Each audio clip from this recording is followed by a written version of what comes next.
decía la gente de Jesús? Esa es la pregunta que nos hemos estado haciendo en estos últimos domingos para animarnos, para imitar a nuestro Señor, para ser como Él. Estamos siendo formados a la imagen de Jesucristo. Comenzamos diciendo que Jesús vivía una sana cotidianidad. Vivía en los tiempos, primero los tiempos segundos, descanso, trabajo y trabajo, lo cual nos animaba a que nosotros vivamos conscientemente la cuarentena y el descanso que se nos ha obligado a tener en nuestras casas. Luego dijimos que la gente decía de Jesús que Él contactaba con los 5 sentidos. Era como una contraposición a lo que estamos o lo que no estamos haciendo ahora. Estamos obligados a no contactar a la gente, pero era un ánimo para mirar a Jesucristo y prepararnos cuando termine la cuarentena y podamos salir a contactar a la gente con nuestros 5 sentidos. Y el domingo pasado les animé con esta declaración que Jesucristo es el Señor del tiempo.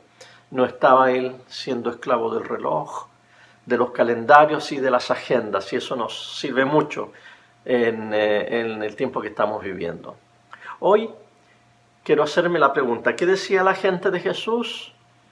Entre todas las cosas que decía la gente de Jesús, decía que Jesús era experto en escucha. Comenzamos con esta pregunta. ¿Cuál fue la primera actividad o cuál fue el primer verbo que se le atribuye a Jesús, las actividades en el Evangelio? Y es curioso que la respuesta no es el verbo decir, no dijo, no enseñó, no anunció, no curó, que eran las cosas que Él frecuentemente hacía, no llamó, no invocó, sino que lo que encontramos, lo relata Lucas, fue cuando Jesús tenía 12 años. Y Él se quedó en el templo cuando los padres lo trajeron a Jerusalén. Se perdió y los padres tuvieron que volver a buscarlo y lo encontraron en el templo. Y aquí están los 3 verbos, se los voy a leer. 3 días después lo hallaron en el templo, sentado en medio de los doctores de la ley, a quienes escuchaba y les hacía preguntas. Todos los que lo oían se asombraban de su inteligencia y de sus respuestas. Ahí tienen las 3 primeras actividades que hizo el Señor: sentarse, escuchar y preguntar. Y cuando Jesús creció, ya de mayor, no cambió mucho estas 3 costumbres. Al Señor le encantaba escuchar, estar atento, y de eso tenemos que aprender nosotros, sus seguidores. Tenemos que aprender mucho. A Simón, a su apóstol, su amigo, él le preguntó: ¿qué te parece, Simón? Los reyes de la tierra, ¿de quiénes cobran los tributos o los impuestos? ¿De sus hijos o de los extraños? Ahí hay 3 preguntas que el Señor le hace a Simón. Y cuando uno hace preguntas, no las hace para entablar un discurso, sino que para entablar un diálogo, para conocer. A sus otros discípulos, a Jacobo y a Juan, su hermano, cuando estaba esta riña, esta fuerza de poder de quién quería ser el mayor entre ellos, y querían pedirle al Señor algo. Y el Señor, como era especialista en la escucha, les pregunta: ¿qué quieren que haga por ustedes? Cuando iba con los 12 apóstoles de viaje hacia el norte de Israel, a Cesarea de Filipo, a todos sus apóstoles le preguntan: ¿quién dice la gente que es el Hijo del Hombre? Y se queda presto a escuchar, el especialista en la escucha. Cuando Él resucitó, le hace una pregunta a María Magdalena. Le dice: mujer, ¿por qué lloras? ¿A quién buscas? 2 preguntas trascendentales en ese momento de su resurrección. Ese mismo domingo que resucitó, en la tarde, camino a Emaús, se acerca a estos peregrinos que van de vuelta a su hogar y van conversando, y Jesús se acerca, dice Lucas, que se veían tan tristes que Jesús les preguntó: ¿de qué tanto hablan entre ustedes? El maestro resucitado, dispuesto a escuchar, y al hombre paralítico que estaba en la piscina de Betesda, ahí en Jerusalén, esperando el movimiento de las aguas para entrar a la piscina y ser sano de su parálisis. El experto en escucha le preguntó: ¿quieres ser sano? Pareciera una pregunta fuera de lugar, pero no hay ninguna pregunta que sale de la boca del Señor que está fuera de lugar. Al ciego en el pueblito de Betsaida, al cual llevó afuera de la ciudad, de la aldea, y le puso saliva en sus ojos, a él le preguntó: ¿puedes ver algo? El maestro de la escucha, preguntando para entender qué estaba pasando en la otra persona. Cuando baja del monte de la transfiguración y se encuentra con sus apóstoles y se encuentra con un papá que había traído a un hijo endemoniado, que según nuestro análisis de la historia pareciera que tenía epilepsia, le pregunta: ¿desde cuándo que padece esto? Tu hijo, ¿desde cuándo que padece esto? Y cuando iba camino a la casa de Jairo para sanar, para resucitar a la hija de Jairo, y viene esta mujer en la multitud y le toca el borde de su manto, y Jesús sintió virtud saliendo de él, él hace una pregunta, se da vuelta y pregunta: ¿quién ha tocado mis vestidos? El maestro de la escucha quiere escuchar una respuesta para entablar un diálogo. En resumen, Jesús era experto en el arte de la escucha. Su costumbre era situarse ante cada persona con la que se encontraba con el fin de ser un receptáculo, de ser una persona que recibe no solo un transmisor, sino un receptor de lo que la gente sentía, de lo que la gente decía. Y él era un incondicional de la escucha. Estaba atento a saber qué pasaba en la gente. Pero para lograr eso, Jesús escuchaba a su Padre. Y si nosotros queremos ser personas que escuchan, que son atentos, que están dispuestos, nosotros necesitamos también escuchar al Padre Celestial.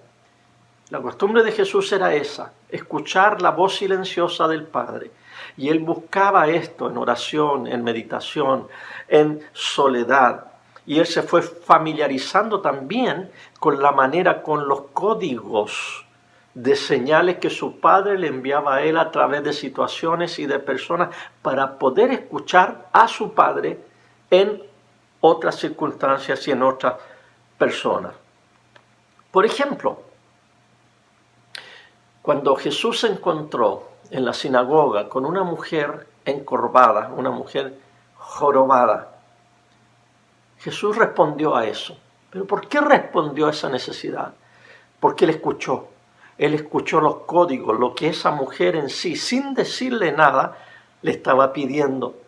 Y Jesús, acostumbrado a escuchar la voz del Padre, sana a esta mujer de esa aflicción que tenía por muchos años, y la mujer se enderezó.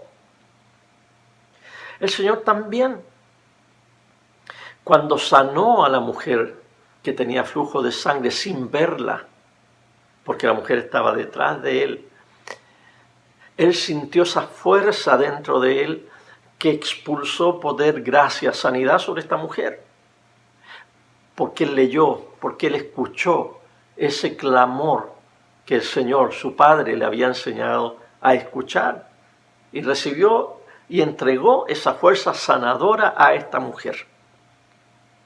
Cuando la mujer Ciro-Fenicia, esta mujer extranjera, fuera de los límites de Israel, cuando Jesús viajó fuera de los límites de Israel, y esta mujer se le acercó y le pedía que tuviera misericordia de su hija, Jesús sintió, Jesús supo, Jesús oyó, Jesús escuchó la necesidad de esta mujer, y después de un diálogo bastante interesante, le sana a su hija. Y se da cuenta Jesús, y también le dice a sus apóstoles que también el Padre le enviaba más allá de las ovejas perdidas de la casa de Israel. También Jesús se dejó llevar, se dejó atraer por la llamada silenciosa de este enano que estaba arriba de un sicómoro, de un árbol, de Zaqueo, que se subió nomás para verlo pasar. Jesús se sintió atraído hacia esa actitud y escuchó, discernió lo que tenía que hacer en ese momento y le dice que baje y se hace el invitado a la casa de Zaqueo. Nuestro Señor Jesús pasó entre nosotros como un verdadero terapeuta, como un verdadero psicólogo, un especialista en el arte de la escucha. Él sabía captar los gritos de la gente, sabía captar los silencios, sabía captar las súplicas de la gente, podía leer las desesperanzas, podía entender los agradecimientos o las quejas que los seres humanos llevaban dentro de ellos. Y Jesús podía, en el arte de su escucha, recibir todo eso. Y para cada una de esas personas, el Señor tuvo una respuesta, tuvo una actitud, tuvo una bendición, los dejó bien, les respondió, interpretó lo que había dentro de ellos, incluso interpretó algunas cosas que esa gente ni siquiera era capaz de expresar. Nosotros, sus hijos, sus representantes, sus manos, sus pies aquí en la tierra, debemos aprender de Jesús el arte de escuchar y bendecir a la gente. Estamos iniciando en nuestra iglesia un ministerio que le hemos puesto el nombre de acompañamiento. Acompañar significa ponerse al lado de una persona que va en el mismo camino que el nuestro. Vamos todos por el mismo camino de la peregrinación espiritual y lo que queremos es acompañarnos y lo que queremos es escucharnos. El ministerio de la escucha, podríamos decirle. Y este ministerio que todos los cristianos debemos ejercer es muy delicado y es muy beneficioso, porque más que hablar, nosotros como cristianos tenemos que escuchar. Ustedes han oído ese dicho muy popular en Chile que dice, este habla más que un canuto, porque los cristianos tenemos la mala fama de que hablamos mucho, predicamos mucho, decimos mucho, opinamos mucho, condenamos mucho. Creo yo que debemos tornarnos especialistas en escuchar, más que en hablar y en opinar. Porque cuando escuchemos, las cortas palabras con las cuales vamos a contestar serán palabras sabias y palabras inspiradas por el Espíritu Santo para animar a nuestro compañero que va en el camino. Yo les invito a ustedes, mis hermanos, que participen de la escucha. Escuchar sermones es una buena práctica espiritual. Estar en una clase, tenemos el Instituto Eclesia, que seguirá por varios años estudiando las Sagradas Escrituras. Es sentarse a escuchar y aprender el ministerio de la escucha. Hoy en día en nuestra sociedad moderna, la escucha también se torna en lectura. Si bien es cierto, no es que escuchemos físicamente, también escuchamos al leer la opinión de otro, leer lo que escribió el otro, percibir lo que el otro está diciendo a través de las redes sociales. Yo sé, y es muy frustrante para muchos de nosotros, tener que leer muchas opiniones y muchas cosas que hasta nos molestan o nos enojan. Pero eso es parte de nuestra escucha. Hay algunos de ustedes que se han salido de las redes sociales, han abandonado el Facebook o ya no quieren estar en ningún grupo de WhatsApp porque han perdido la paciencia. Pero el ministerio de la escucha requiere que nosotros leamos y podamos recibir lo que la gente está diciendo a través de las tonteras que dice o las opiniones que vierte o sus posiciones políticas o sus opiniones que van muy contra el cristianismo. Es parte de la escucha pertenecer a las redes sociales y con paciencia discernir qué es lo que quiere el Señor de mí. Es posible que lo único que el Señor quiera de nosotros es que nos quedemos callados y no digamos nada y presentemos esas frustraciones en oración delante del Señor. Así que yo lo animo, participe en grupos de WhatsApp, haga buen uso de su Facebook y de las redes sociales. Lo que dijo el Señor de que por sus frutos los conoceréis es muy apropiado para que nosotros podamos escuchar a la gente a través de lo que dice, de lo que expone, de los videos que manda para que los demás lo veamos, por lo que ellos están lanzando al espacio cibernético para que nosotros lo recibamos, están diciendo lo que ellos sienten o dónde está su corazón. Y nuestra actitud debe ser escuchar y bendecirlos a través de nuestra oración y de nuestra compasión o de nuestro ánimo. Y en algunos casos a través de nuestra corrección.